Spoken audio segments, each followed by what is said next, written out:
जयराम ने विज़न की बात नहीं की। हम बार बार कह रहे हैं कि लोकसभा हो या विधानसभा हो, जब तक विज़न नहीं होगा नेता को नेता मानना नहीं चाहिए, विधानसभा में या लोकसभा में भेजना। नमस्कार, झारखंड न्यूज़ लाइव में आपका स्वागत है। मैं हूं अनंत कुमार।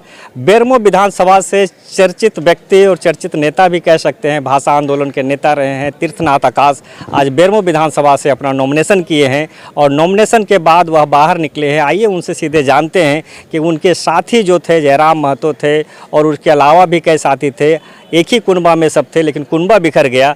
जयराम महतो भी कल यहाँ से नॉमिनेशन कराए हैं, वो भी बेरमो विधानसभा से चुनाव लड़ रहे हैं। उनके साथी जो रहे हैं पूर्व के साथी, वो भी चुनाव मैदान में हैं। आइए सीधे उनसे जानते हैं इस संबंध में क्या उनका कहना है।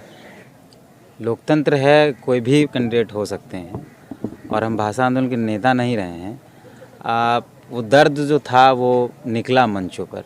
हम नेता आज भी नहीं हैं, हम कल भी नेता नहीं रहेंगे। बेरमो विधानसभा को कैसे देख रहे हैं? वहाँ बड़े नेता खड़े हैं, 5 बार के पूर्व सांसद रहे हैं रवीश कुमार पांडे और लगातार कांग्रेस के विधायक रहे हैं जयमंगल जी के पिताजी, और वो भी अभी निवर्तमान विधायक।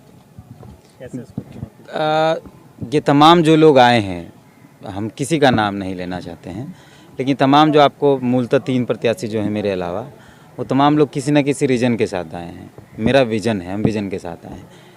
एक का रीज़न है कि वो पिता की विरासत को बचाएंगे, एक का रीज़न है कि वो अपनी संपत्ति बचाएंगे, और तीसरे का रीज़न है कि वो अपनी बची साख बचा ले। लोकसभा में जो साख खत्म हुई वो बची साख बचा ले। हम विज़न के, मैं जो आया हूँ, मेरे समर्थक जो आए हैं, वो विज़न के साथ आए हैं। हमारा ये विज़न है कि बेरमो हम छोड़े थे। आज से 10 साल पहले हम बेरमो से रांची गए पढ़ने के लिए, और बहुत टीस और बहुत पीड़ा के साथ गए थे। मेरे पिताजी बहुत मुश्किल से भेजे थे क्योंकि आर्थिक रूप पे बहुत सक्षम नहीं थे, लेकिन थे कि बच्चे को पढ़ा लिया जाए।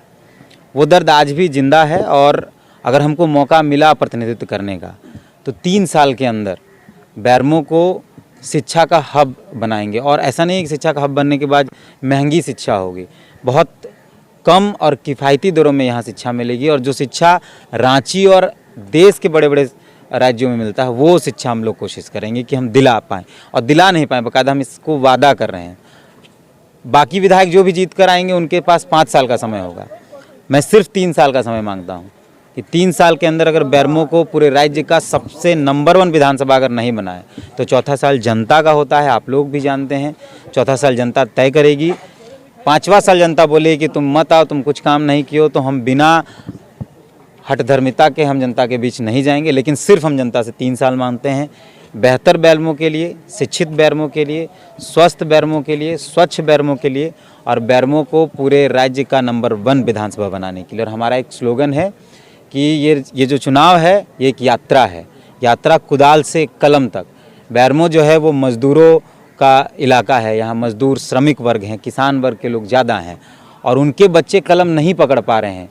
जो कुदाल चलाते हैं उनके बच्चे कुदाल ही पकड़ रहे हैं, कलम नहीं पकड़ पा रहे हैं।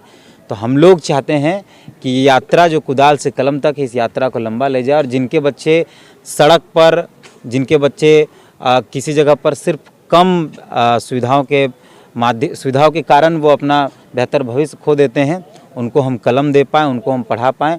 और कोई भी बच्चा पूरे बेरमो के अंदर, हम ये वादा करते हैं कि 3 साल के बाद अगर मौका मिला प्रतिनिधित्व करने का तो 3 साल के अंदर ही पूरे बेरमो का एक भी युवा पलायन नहीं करेगा शिक्षा के लिए।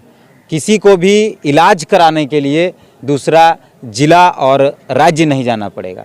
ये मूलभूत सुविधाएं। इसके अलावा बेरमो को जिला बनाने की जो लड़ाई है उसमें हम साथ रहे हैं, और हम आए अगर तो विधानसभा के अंदर, सिर्फ सदन के अंदर नहीं, बाकायदा सड़क पर भी इस लड़ाई को पूरे राज्य स्तर पर मजबूत करेंगे।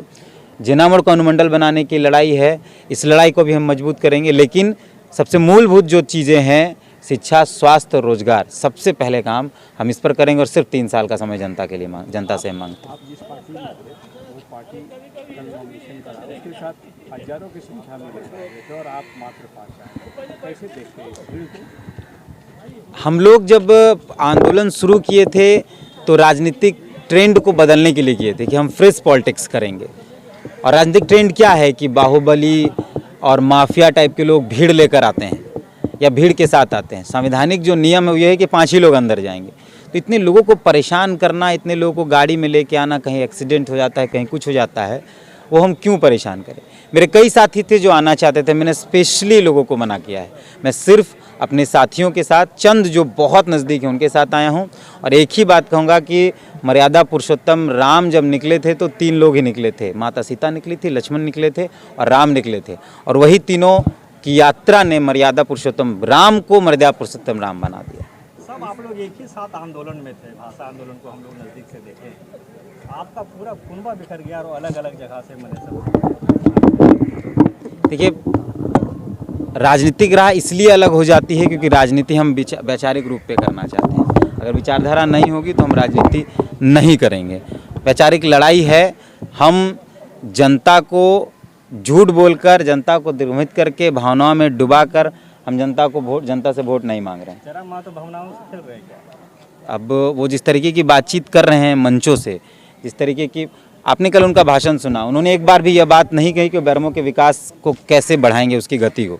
एक बार भी उन्होंने इसकी बुराई की, उसकी बुराई की, इसको वोट दीजिए, उसको मत दीजिए, लेकिन एक बार भी जयराम ने विज़न की बात नहीं की। हम बार बार कह रहे हैं कि लोकसभा हो या विधानसभा हो, जब तक विज़न नहीं होगा, नेता को नेता मानना नहीं चाहिए। विधानसभा में या लोकसभा में भेजना नहीं चाहिए। तमाम जो लोग आएंगे वो अपने पिता के विरासत की बात करेंगे, कोई अपने 10 साल का काम, 15 साल, 20 साल का काम गिना रहे हैं।